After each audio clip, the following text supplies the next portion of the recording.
Electric charges and fields, ये आपका first chapter है और इसमें आपको क्या क्या पढ़ना है वो जो है वो इलेक्ट्रिक चार्ज के बारे में, टाइप्स ऑफ इलेक्ट्रिक चार्जेस और उनकी प्रॉपर्टीज़ और कूलम्ब्स लॉ।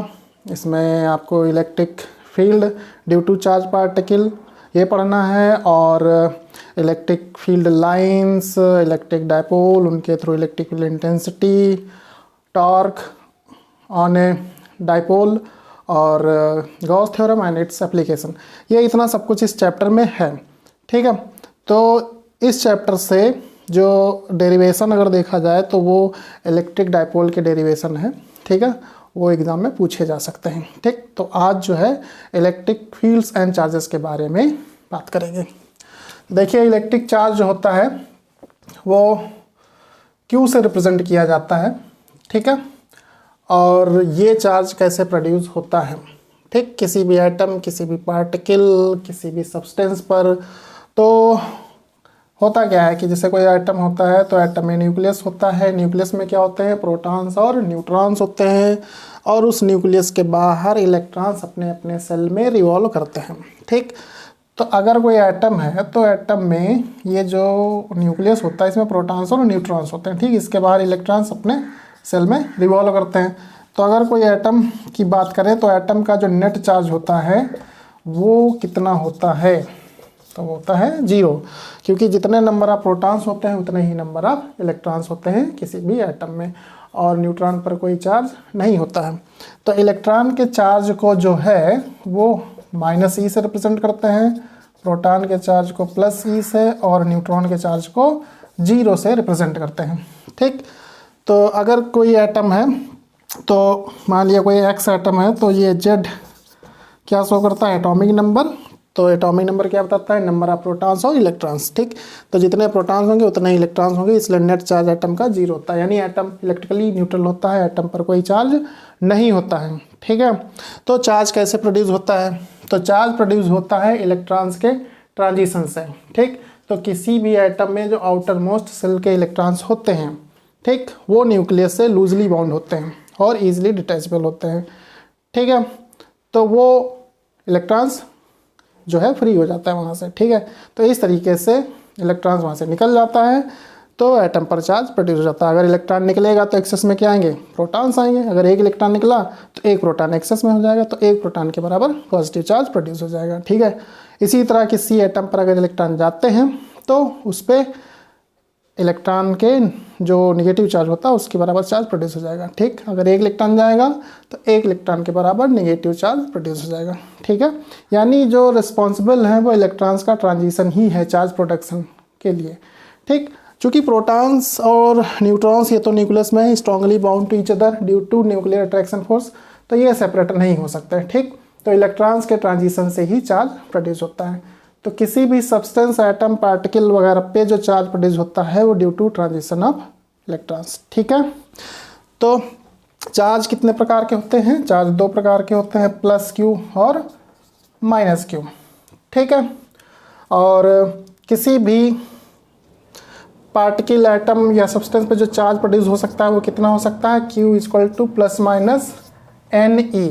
ठीक है, n क्या यहाँ पे रिप्रेजेंट कर रहा है, n रिप्रेजेंट कर रहा है नंबर ऑफ ट्रांजिशन इलेक्ट्रॉन्स, कितने इलेक्ट्रॉन्स ट्रांजिशन हुए हैं, जैसे 1 2 3 4 एंड सो ऑन।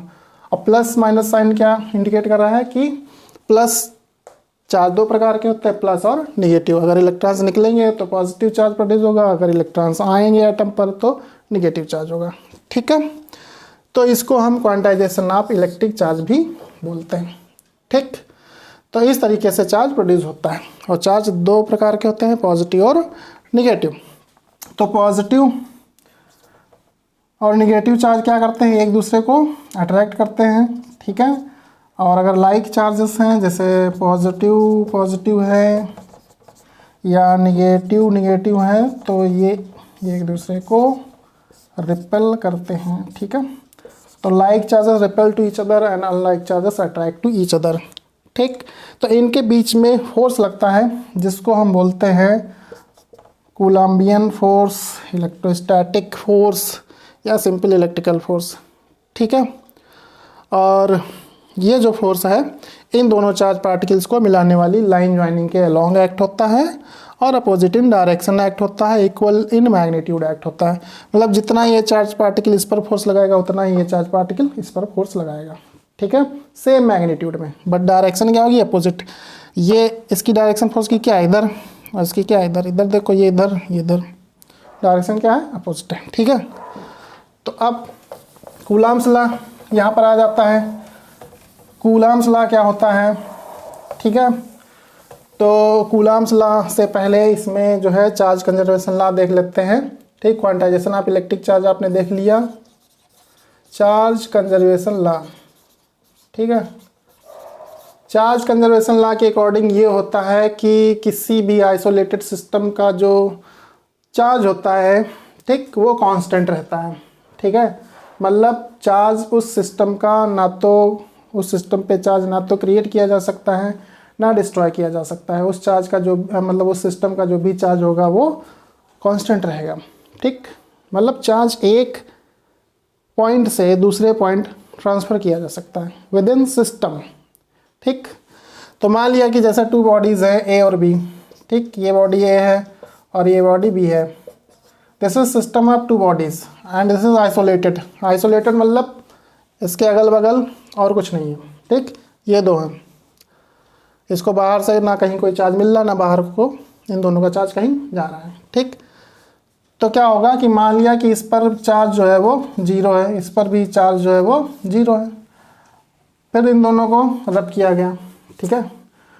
तो रब करने से मतलब ड्यू टू फ्रिक्शन से जो है क्या होगा कि इनमें एनर्जी प्रोवाइड होगी, ठीक है, हीट एनर्जी। तो उससे कुछ इलेक्ट्रॉन्स जो हैं, मान लिया इसमें से कुछ इलेक्ट्रॉन्स निकल करके इसमें आ गए।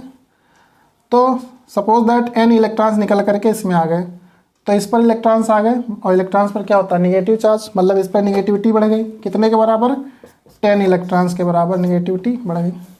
इसमें से 10 इलेक्ट्रॉन्स निकले तो इस पर पॉजिटिविटी बढ़ गई। कितनी पॉजिटिविटी बढ़ गई, 10 प्रोटॉन्स के बराबर, क्योंकि जब इलेक्ट्रॉन्स निकलेंगे तो एक्सेस में क्या हो जाएंगे, प्रोटॉन्स। तो 10 इलेक्ट्रॉन्स निकले तो 10 प्रोटॉन्स के बराबर इस पर चार्ज प्रोड्यूस हो जाएगा, ठीक है। तो बिफोर रबिंग दोनों का नेट चार्ज कितना था, Q1 + Q2 0 था, और आफ्टर रबिंग जब उनको रब किया गया उसके बाद इलेक्ट्रॉन्स का ट्रांजिशन हुआ तो अब चार्ज कितना है, तो ये है 10E प्लस का और ये माइनस का 10E। तो नेट चार्ज अब भी क्या हो गया, 0। यानी इन दोनों बॉडीज़ का, इसको हमने सिस्टम माना, इनका जो चार्ज पहले था वो भी 0 था और अब भी 0 है। तो जो इनका चार्ज है वो कांस्टेंट है, ठीक, 0 है तो 0 है, बस चार्ज का ट्रांसफ़र हुआ है यहाँ से यहाँ, ठीक, विद इन सिस्टम।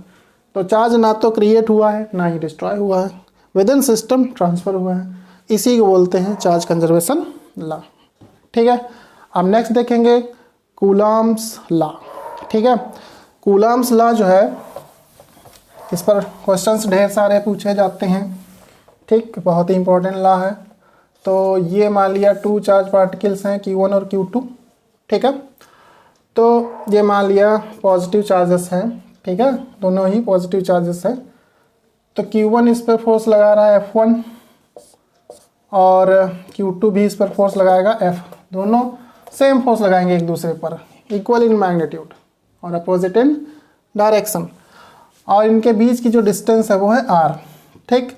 तो according to Coulomb's law, Coulomb's ने क्या कहा कि if two stationary point charges, two stationary point charges मतलब वो दोनों मूव नहीं कर रहे हैं, स्टेशनरी हैं, ठीक है, और पॉइंट चार्जेस इन एयर या vacuum at a distance r, तो जो इनके बीच लगने वाला जो ये फोर्स है, ठीक, जिसको म्यूचुअल फोर्स भी बोल सकते हैं, ठीक, क्योंकि ये एक दूसरे पर लगा रहे हैं, ठीक है।